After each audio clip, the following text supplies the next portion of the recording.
Friends, welcome back to KD maths. बेटा आज हम स्टार्ट करने जा रहे हैं Ganit Manjari class 9th chapter 2 introduction to linear polynomials की एक्सरसाइज 2.5। तो चलो बेटा स्टार्ट करते हैं क्वेश्चन नंबर 1 से। क्वेश्चन नंबर 1 में दे रखा है a learning platform charges a fixed monthly fee and an additional cost पर डिजिटल लर्निंग मॉड्यूल्स एक्सिस्ट। मतलब एक लर्निंग प्लेटफॉर्म है, उसमें क्या है, फिक्स्ड मंथली फीस है। मतलब अगर आपने वहां से पढ़ना है तो आपको एक फिक्स्ड मंथली फीस देनी पड़ेगी और साथ में कुछ एडिशनल कॉस्ट है अगर आप वहां से डिजिटल लर्निंग मॉड्यूल्स लेते हो। मतलब अगर उनके नोट्स लेते हो या मॉड्यूल्स वगैरह लेते हो तो उसके लिए अलग से आपको कॉस्ट देनी पड़ेगी। अब है अ स्टूडेंट ऑब्जर्व दैट, एक स्टूडेंट ने क्या देखा, when she exceed 10 modules her bill was ₹400। मतलब जब उसने 10 मॉड्यूल्स लिए तो उसका बिल क्या था, 400 रुपए। When she exceed 14 modules her bill was ₹500। जब उसने 14 मॉड्यूल्स लिए तो उसका बिल क्या आ गया, 500 rupees. If the monthly bill y, मतलब अब हमें मंथली बिल जो है वो उसको वाई लेना है, depend on the number of modules exceed x, और जो नंबर ऑफ मॉड्यूल्स हैं वो कितने होंगे, एक्स। अब उन्होंने बोला है according to the relation y is equals to a x plus b. अब हमें, मैंने बताया था ना इंट्रोडक्शन वीडियो में कि ये क्या है, एक मैजिकल रिलेशन है ना। तो ये है हमारे पास, ये मैजिकल रिलेशन दे रखा है और इससे हमें वैल्यू a और b की फाइंड करनी है। तो चलो बेटा स्टार्ट करते हैं। कैसे करेंगे, अब इन्होंने बोल ही रखा है हमें कि मॉड्यूल x है और मंथली बिल क्या है, y। तो लिख लेते हैं let modules be x and bill be y. अब मॉड्यूल एक्स हो गए और बिल वाई हो गया।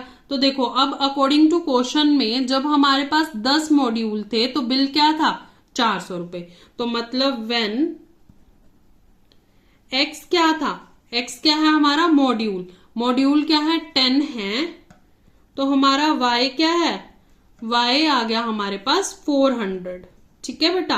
और जब हमारे पास x क्या है, x मतलब नेक्स्ट मॉड्यूल, तो मींस x क्या है 14, तो हमारा y क्या आ जाएगा 500। तो मतलब x हमारे पास 14 है और y क्या आ गया हमारे पास 500। ठीक है बेटा, यहां तक समझ आ गया।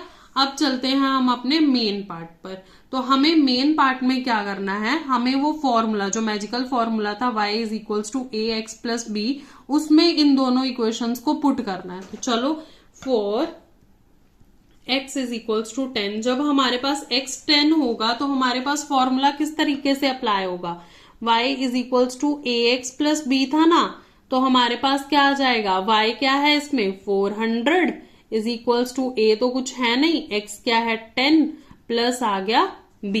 ठीक है बेटा, अब इसको सॉल्व करोगे तो 400 is equals to 10a plus b, तो ये हो गई हमारी इक्वेशन नंबर 1। ठीक है, अब नेक्स्ट आते हैं for x is equals to क्या है हमारे पास दूसरा 14, तो 14 के लिए भी सेम y की जगह पर क्या आ गया 500 is equals to a, x की जगह पर क्या आ गया 14 प्लस b, तो ये आ गया हमारे पास 500 is equals to 14a plus b। ये आ गई हमारे पास इक्वेशन नंबर 2। तो देखो बेटा, अगर मैं इक्वेशन नंबर 1 और 2 को इक्वेट कर दूं, मतलब अगर इन दोनों को सब्ट्रैक्ट या ऐड कर दूं या कुछ भी ऐसा करूं कि मेरे पास a या b की वैल्यू आ जाए, तो मेरे पास आ जाएगा, क्वेश्चन सॉल्व हो जाएगा। तो देखो अगर मैं इन दोनों वैल्यूज को सब्ट्रैक्ट कर दूं तो मेरे पास b दोनों क्या है, पॉजिटिव है और सिंगल है। तो जो लोएस्ट वैल्यू होती है सब्ट्रैक्शन में उसके साइन चेंज हो जाते हैं, तो पॉजिटिव नेगेटिव कट जाएंगे। तो हम लिख सकते हैं सब्ट्रैक्ट, किसे सब्ट्रैक्ट करना है, फर्स्ट को हम करेंगे सब्ट्रैक्ट सेकंड में से, फ्रॉम सेकंड। तो चलो लिख लेते हैं, हमारे पास फर्स्ट सेकंड क्या है 500 is equals to 14a plus b, और फर्स्ट इक्वेशन थी 400 is equals to 10a plus b। तो सब्ट्रैक्शन जब इस तरीके से करते हैं तो याद होगा आपको, जो लोएस्ट वाले नंबर्स होते हैं उनको क्या करते हैं, उनके साइंस ऑपोजिट कर देते हैं। तो 400 नेगेटिव का हो गया, 10a नेगेटिव का हो गया और b भी नेगेटिव का हो गया। तो पॉजिटिव b और नेगेटिव b कट गए, 500 में से 400 माइनस किए तो 100, 14a में से 10a को माइनस करोगे तो हमारे पास आ जाएगा 4a। ठीक है बेटा, अब ये 4a आ गया तो अब हम नेक्स्ट करेंगे। देखो अब हमारे पास क्या है, 100 इज इक्वल्स टू 4a, तो a की वैल्यू निकालेंगे तो 100 अपॉन में 4 इज इक्वल्स टू a हो जाएगा। 4 1 जा 4, 4 2 जा 10, सॉरी 4 2 जा 8 एंड 2 कैरी बचा तो 4 5 जा 20, तो a की वैल्यू क्या आ गई हमारे पास 25।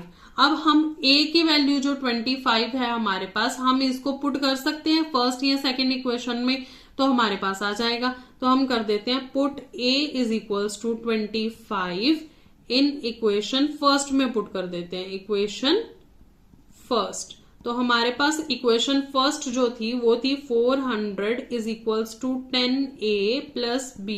तो अब इसमें जब हम पुट करेंगे तो हमारे पास क्या आ जाएगा, हमारे पास आ जाएगा 400 is equals to 10 into 25 plus b। तो 400 is equals to 250 plus b। तो 400 में से 250 को हम क्या कर देंगे, सब्ट्रैक्ट कर देंगे, है ना, इज इक्वल्स टू b आ गया। और 400 में से 250 माइनस किए तो हमारे पास वैल्यू आ जाएगी 150। तो दैट मीन्स b की जो वैल्यू है हमारे पास आ गई 150। तो बेटा यहाँ पर आपका क्वेश्चन नंबर 1 हो गया कंप्लीट। अब करेंगे हम नेक्स्ट क्वेश्चन नंबर। तो चलो बेटा देखते हैं हमारा क्वेश्चन नंबर 2। क्वेश्चन नंबर 2 में दिया गया है a gym charges a fixed monthly fee and an additional cost per hour for using the badminton court. मतलब एक जिम है, वहां पे अगर आप ज्वाइन करते हो तो एक फिक्स मंथली फी तो आपको देनी ही है, लेकिन अगर आप बैडमिंटन कोर्ट में जाते हो तो आपको क्या देना है, एडिशनल कॉस्ट देनी है पर आवर के अकॉर्डिंग। अब a student using the gym observe that when she use the badminton court for 10 hours. मतलब एक स्टूडेंट है, उसने क्या किया, जिम यूज करते टाइम ये ऑब्जर्व किया कि जब वो बैडमिंटन कोर्ट को 10 आवर्स के लिए यूज करती है तो उसका बिल कितना बनता है, ₹800। और जब वो बैडमिंटन कोर्ट को 15 आवर्स के लिए यूज करती है तो उसका बिल कितना बनता है, 1100। If the monthly bill y, अब मंथली बिल क्या आ गया, y, और डिपेंड हो रहा है वो आवर्स के ऊपर x। ठीक है, अकॉर्डिंग टू द रिलेशन हमें फाइंड करना है वही a एंड b की वैल्यू, और रिलेशन हमें दे रखा है ax प्लस b। ठीक है, तो चलो स्टार्ट करते हैं। हमें आवर्स क्या दे दिए, है ना, depends on hours of use of badminton court क्या है, x, और हमारे पास जो मंथली बिल है वो क्या है हमारे पास, y। तो चलो लिख लेते हैं यहां से। ठीक है, लेट कर लेते हैं, let hours be x and monthly bill जो है वो कितना है, मंथली बिल बी वाई। ठीक है, अब जब हमारे पास when x is equals to, x क्या है, आवर्स, 10 आवर्स उसने यूज किया। देखो बेटा, जब हमारे पास उसने 10 आवर्स यूज किया तो बिल कितना बना था, 800। तो x है 10, तो y क्या था हमारे पास, 800। ठीक है, और जब उसने 15 आवर्स के लिए यूज किया तो बिल कितना बना था, 1100। तो x जब 15 था तो y कितना आ गया हमारे पास, 1100। ठीक है बेटा, अब इसे सॉल्व करते हैं वही इक्वेशन में पुट करके। ठीक है, तो अब आ जाएगा हमारे पास 4x इज इक्वल्स टू 15। जब x 15 है तो हमारे पास फॉर्मूला क्या था, y is equals to, sorry पहले 10 वाला लिखेंगे, y is equals to ax plus b, है ना, यही फॉर्मूला था। अब पुट कर देते हैं। जब हमारे पास x 10 था तो y कितना आ रहा है हमारे पास, 800। तो 800 is equals to a 10 plus b। तो ये आ गया 800 is equals to 10a plus b। तो यहां पे हो गई हमारी इक्वेशन नंबर 1। अब 4x क्या था, 15, तो y कितना था हमारे पास, 1100 इज इक्वल्स टू क्या आएगा, 1100 is equals to 15a plus b। तो 1100 is equals to 15a plus b हो गई हमारे पास सेकेंड इक्वेशन। तो अब सेम हमने पहले क्वेश्चन की तरह ही इसमें क्या कर देना है, सब्ट्रैक्ट कर देना है फर्स्ट इक्वेशन को सेकेंड में से। तो सब्ट्रैक्ट सेकेंड माइनस फर्स्ट, तो ये हो गया 1100 is equals to 15a plus b, और ये आ गया 800 is equals to 10a plus b। Subtract करेंगे तो साइन डिनोमिनेटर वाले के चेंज हो जाते हैं, ये हो गया माइनस कट हो गया, चेंज किया तो ये आ गया 300 इज इक्वल्स टू 5a। तो बेटा यहाँ पर साइड पे ही क्वेश्चन को सॉल्व कर रही हूं मैं, ठीक है। तो ये आया हमारे पास 300 इज इक्वल्स टू 5a। तो a की वैल्यू निकालेंगे तो 300 divided by 5 is equals to a, 5 1 जा 5, 5 6 जा 30 और 0। तो a की वैल्यू क्या आ गई हमारे पास 60। अब a की वैल्यू हम पुट कर सकते हैं, put a is equals to 60 in equation first, ठीक है। ये इक्वेशन की शॉर्ट फॉर्म होती है। इक्वेशन फर्स्ट आपके जस्ट सामने ही है, 800 is equals to 10a plus b, तो इसमें पुट कर देते हैं 800 is equals to 10a plus b, तो ये आ जाएगा 800 is equals to 10 into 60 plus b, तो ये आ गया 800 is equals to 600 plus b। तो b की वैल्यू क्या आ गई, 800 माइनस 600, जो आ गया हमारे पास 200। तो बेटा यहां से हमने b की वैल्यू भी फाइंड कर ली।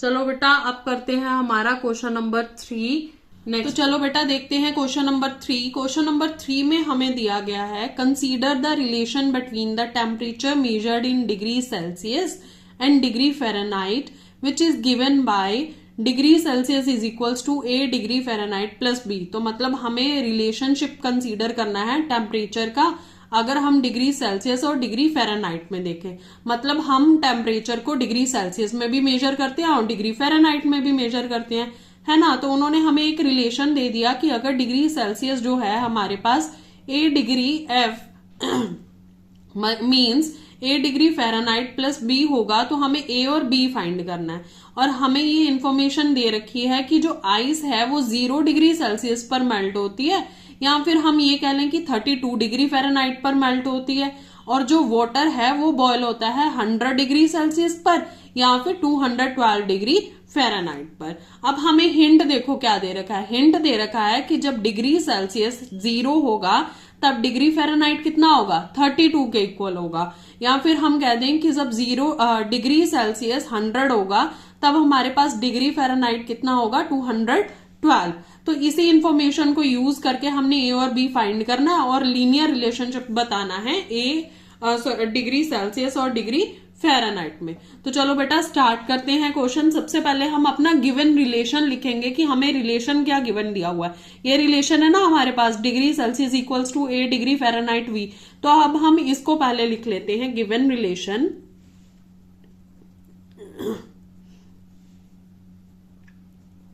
is equals to degree Celsius is equals to a degree Fahrenheit plus b, ठीक है।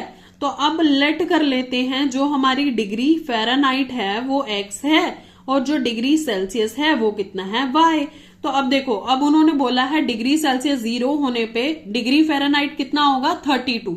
तो हम लिख सकते हैं कि व्हेन हमारा x 32 होगा तो हमारा y कितना होगा, 0, है ना। और जब हमारे पास डिग्री सेल्सियस 100 होगा तो डिग्री फ़ारेनहाइट कितना होगा, 212। तो ये लिख लेते हैं, x इज इक्वल्स टू 212 है, तो y हमारे पास क्या है, 100। अब हम अपने ये रिलेशन को यूज करके इसमें वैल्यू पुट करेंगे और हमारे पास इक्वेशंस बनाएंगे। तो यूजिंग रिलेशन, कौन सा रिलेशन, degree Celsius is equals to a degree Fahrenheit plus b, इसको यूज करके हम देखेंगे व्हेन, सबसे पहले हम ले लेते हैं x इज इक्वल्स टू 32 वाला केस, ठीक है, तो जब x इज इक्वल्स टू 32 होगा तो हमारे पास क्या होगा, डिग्री सेल्सियस कितना है, मतलब y कितना है हमारे पास 0, तो 0 is equals to a, degree Fahrenheit कितना था हमारे पास, x था ना, तो डिग्री फ़ारेनहाइट क्या आ गया हमारे पास 32 प्लस b, तो ये आ जाएगा 0 is equals to 32a plus b। ये हमारे पास हो गई हमारी फर्स्ट इक्वेशन। ठीक है बेटा, अब चलते हैं हम अपनी सेकेंड इक्वेशन के ऊपर। तो हमने क्या करना है, अब ये तो जब हमारे पास 32 था x तब हमने किया, तो अब when x is equals to 212 है तो ये क्या हो जाएगा 100 is equals to a 212 plus b, ये आ गया हमारे पास। तो 100 is equals to 212 a plus b, ये हमारे पास आ गई सेकेंड इक्वेशन। तो हमने लास्ट दोनों क्वेश्चंस में भी क्या किया था, हमने क्या किया था, फर्स्ट वाली इक्वेशन को सेकेंड वाली इक्वेशन से क्या कर दिया था, सबट्रैक्ट कर दिया। तो वो ही करेंगे, subtract equation first from second. ठीक है बेटा, तो अब फर्स्ट इक्वेशन को सेकेंड से सबट्रैक्ट करेंगे तो 100 is equals to 212a plus b और 0 is equals to 32a plus b, तो सबट्रैक्ट कर देंगे तो साइन चेंज हो जाएंगे, plus b negative b cut गया और हमारे पास क्या आ गया 100 इज इक्वल्स टू 0 और 21 में से 3, मतलब वैसे तो कैरी लेना चाहिए 11 और वो सारी चीजें, लेकिन अगर सीधा सीधा देखोगे तो 21 में से 3 जाएगा तो कितना आएगा हमारे पास 18 a, तो a की वैल्यू जो है वो आ जाएगी हमारे पास 100 अपॉन में 180, है ना, 0 से 0 कट, 2 के टेबल में पढ़ लो, 2 5 जा 10 और 2 9 जा 18, तो a की वैल्यू आ गई 5 अपॉन में 9। अब ये तो हो गई हमारी a की वैल्यू, है ना बेटा। अब हम करेंगे किसकी, b की वैल्यू निकालनी है। तो b की वैल्यू के लिए क्या करेंगे, अब हम b की वैल्यू के लिए पुट कर देंगे, put a is equals to 5 upon 9 in equation, कौन सी इक्वेशन में पुट करोगे, किसी भी इक्वेशन में पुट कर दो, फर्स्ट वाली में कर दो या सेकंड वाली में कर दो, तो हम फर्स्ट वाली में कर देते हैं। ठीक है, तो हमारे पास फर्स्ट इक्वेशन थी 0 is equals to 32a plus b, तो 0 is equals to 32 upon is into 5 upon में 9 प्लस b, तो जब इसको इंटू करोगे 32 को 5 इंटू 9 करोगे तो हमारे पास कितना आ जाएगा 160 अपॉन में 9 प्लस b। ठीक है, तो b की वैल्यू क्या आ गई बेटा, ये दूसरी साइड जाएगा तो ये सबट्रैक्ट का हो जाएगा 160 अपॉन में 9, तो हमारे पास a और b की वैल्यू आ गई। अब देखो हमें क्वेश्चन में एक चीज और पूछी गई थी, हमें पूछा गया था कि लीनियर रिलेशनशिप बताना है हमें डिग्री सेल्सियस और डिग्री फ़ारेनहाइट के बीच में। तो जो हमारे पास इक्वेशन थी ना उसमें हम इसको पुट कर सकते हैं। तो बेटा अब हमारे पास रिलेशन पूछा गया था, हमारे पास रिलेशन किसका पूछा गया था, डिग्री सेल्सियस और डिग्री फ़ारेनहाइट के बीच में। तो हमारे पास रिलेशन था degree Celsius is equals to a degree Fahrenheit plus b, तो हमारी जो वैल्यूज आई ना हम उन वैल्यूज को इसमें पुट कर देंगे। देखो कैसे पुट करेंगे, a की वैल्यू क्या थी हमारे पास 5 अपॉन में 9 और b की वैल्यू क्या थी -160 अपॉन में 9।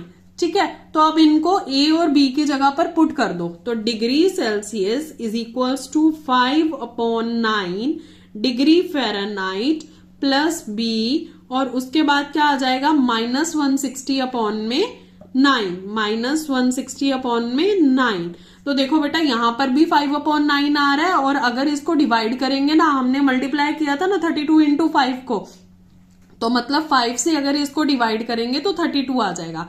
दैट मीन्स हम इस पूरी इक्वेशन में से क्या कॉमन निकाल सकते हैं, यहाँ पर b नहीं आएगा, ये क्या कॉमन निकाल सकते हैं 5 अपॉन में 9 कॉमन निकाल सकते हैं। तो यहाँ पर आ जाएगा degree Celsius is equals to 5 upon में 9, ब्रैकेट में क्या बचा हमारे पास, यहाँ पे बचा डिग्री फ़ारेनहाइट, और ये प्लस माइनस हो गया माइनस, 160 को 5 से डिवाइड करेंगे तो हमारे पास आ जाएगा 32, और 9 तो अपॉन में हम ऑलरेडी ही कॉमन ले ही चुके हैं। तो बेटा ये हमारे पास जो रिलेशन होगा डिग्री सेल्सियस और डिग्री फ़ारेनहाइट के बीच का, ये रिलेशन आ जाएगा। और मुझे पता है आप लोगों ने साइंस में ये फॉर्मूला यूज भी किया होगा, डिग्री सेल्सियस को डिग्री फ़ारेनहाइट में चेंज करने का या फिर डिग्री फ़ारेनहाइट को डिग्री सेल्सियस में चेंज करने का। तो बेटा ये था हमारा क्वेश्चन नंबर 3, एक्सरसाइज हमारी ये थी 2.5।